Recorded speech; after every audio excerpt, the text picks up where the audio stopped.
In 1978, a compilation album called No New York comes out.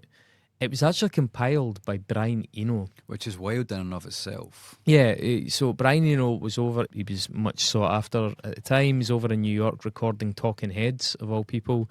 He went to an event one night where there were 10 bands playing this like mini festival in an art space.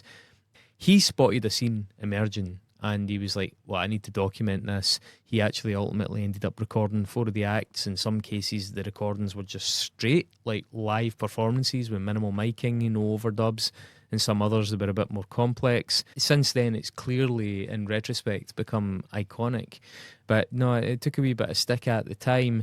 Just to bring you up to speed, it features 4 bands, as I say, from New York City: Teenagers and the Jerks, Lydia Lunch, who had her own solo career as well as loads of impressive collaborations. The Contortions, which included a guy called James Chance, a band called Mars, and a band called DNA. When I was doing my research, I started to realise that actually Brian Eno is oddly really pivotal, Hugely pivotal. which is not the Brian Eno that I would ever Yeah. associate. You know, when you were talking there about the bands just being recorded as is, I mean, that's not, it's studio as an instrument, He didn't do it with Yeah. all You of know, them, but yeah. But that's the received knowledge, the received wisdom of Brian Eno. Is like he's a master producer, big music nerd, clearly huge music nerd as that is. Huge. But Yeah, I think what's most interesting about it, more than just the music itself, is that it put the entire movement on the map. And Absolutely. you do have to wonder as well how many movements have been in cities around the globe that haven't had a Brian Eno walk into one of their concerts and be like blown away by what's happening and capture it,